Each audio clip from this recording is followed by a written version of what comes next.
Chana Cres vient encore de tuer son enfant, bah oui, encore un avortement, on en parle tout de suite. L'avortement n'est pas anodin, ça a un impact psychologique. Donc bien évidemment, il ne s'agit pas d'un meurtre sur le plan pénal, il s'agit d'un meurtre sur le plan mental et psychologique. Bien souvent, quand tu tombes enceinte et que tu veux cet enfant, tu commences à t'y attacher. Lors des échographies, et on te fait entendre le cœur qui bat, donc tu finis par savoir que tu es un être vivant, tu t'y attaches, puis après tu réfléchis à ta vie et tu te dis j'avorte. C'est ça le problème de Chana Cres, c'est que c'est pas son premier avortement là qu'elle a fait en janvier. Elle en a fait 8 autres avant ou 7 autres, c'est beaucoup trop au cours de la vie d'une jeune femme comme elle. De toute façon, cette femme est perturbée psychologiquement. Écoutez, ce que je vais vous expliquer, vous allez vite comprendre pourquoi. Souvent quand on tombe comme ça enceinte à répétition, ce sont des actes manqués. C'est-à-dire qu'au fond de toi, tu veux avoir une famille, tu veux avoir des enfants. Mais, donc tu mets en place ce qu'il faut pour tomber enceinte, consciemment ou inconsciemment. Puis après, tu réfléchis, tu te dis j'avorte. D'accord ? La vraie question n'est pas de savoir est-ce qu'elle devait avorter là ou pas, elle fait bien ce qu'elle veut. Mais pourquoi est-elle tombée enceinte ? Quand tu viens d'accoucher, on met en place, tous les professionnels, sages-femmes, obstétriciens, vont mettre en place à la maternité un moyen de contraception. Son moyen de contraception n'a pas fonctionné, dans ce cas, ce n'est pas de sa faute. Ou alors, elle savait qu'elle n'était pas sous contraception. Par exemple, elle a loupé sa pilule, c'était un rapport non protégé par le préservatif, et elle est tombée enceinte. Puis finalement, elle était contente de tomber enceinte. On le voit ici dans cet article. Elle l'aurait annoncé fièrement à sa famille. Puis finalement, elle a réfléchi. Oui, à cause du boulot, je veux pas le garder. Mais souvenez-vous, lors de sa première grossesse, cette énième grossesse où elle avait les jumeaux, vous savez, où après il y en a un qui avait la trisomie 21, elle a décidé de mettre un terme à la vie de celui-là. Quand elle était enceinte des deux, elle avait aussi déclaré, comme elle voyait son corps changer, qu'elle hésitait à avorter. Donc c'est une femme qui va faire passer le boulot avant son corps, ses changements. C'est une femme qui va faire passer le physique, l'apparence, avant la famille. Vous voyez ce que je veux dire ? Ce n'est pas normal, psychologiquement, de vouloir avorter parce que le corps change, alors même que tu veux être maman. Le corps d'une femme évolue au fil de la vie. Ça, c'est le fonctionnement normal.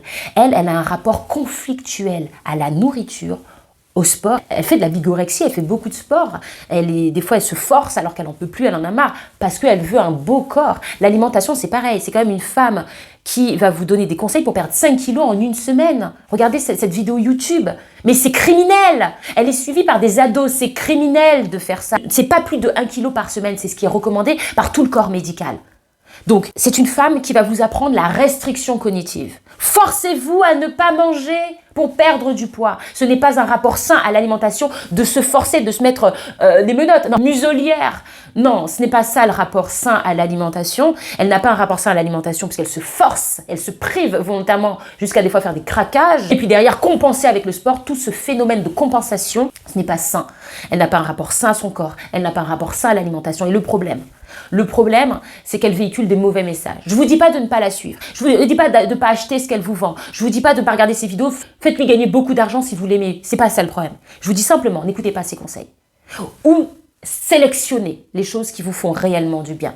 Le mieux est de faire appel à des gens diplômés, à de vrais professionnels du sport, à de vrais professionnels de santé. Cette femme, je pense qu'elle a des troubles du comportement alimentaire, c'est ce que je pense, mais je ne suis pas psychiatre. En tout cas, elle a des troubles, elle a été suivie psychologiquement et à l'heure actuelle, elle ne va pas bien. L'avortement n'est pas un moyen de contraception.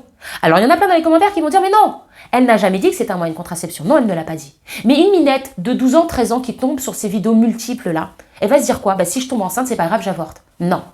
Avorter, ça a des conséquences sur votre corps. Ça peut vous faire chuter votre taux de fertilité. D'ailleurs, si vous voulez avoir des enfants, vous pouvez, en fonction du moment où vous allez avorter, si vous allez faire un curetage ou non, vous pouvez ne plus pouvoir avoir d'enfants à cause d'un avortement. Et puis, c'est un impact sur votre mental d'avorter, je vous ai dit. Bien souvent, les femmes vont le vivre comme un meurtre. Elles vont se dire, putain, j'ai ôté la vie d'un bébé. Donc, ça a un impact sur votre mental. 8 avortements, 9, ça a un impact. D'accord ? Donc déjà, si vous avortez, faites-vous suivre par un psychologue, c'est vraiment un conseil. Mais avant, si tu sais que tu ne veux pas d'enfant, fais ce qu'il faut pour pas avoir d'enfant. Et si tu veux avoir un enfant, pose-toi la question. Par exemple, une question que vous pouvez vous poser, c'est je veux avoir un enfant avec mon conjoint. Ok, mais si ton conjoint se barre, parce que ça se passe mal entre vous, parce que finalement il veut plus d'enfants, est-ce que tu veux quand même garder cet enfant ou pas ? Si la réponse est oui, alors vas-y, fais ton enfant, c'est que tu es prête. Et tu es prête à l'avoir seule et dans toutes les conditions. Sinon, patiente. Je le répète, l'avortement n'est pas un moyen de contraception. Et les avortements multiples ont un impact négatif sur votre bien-être mental et physique. Prenez soin de vous.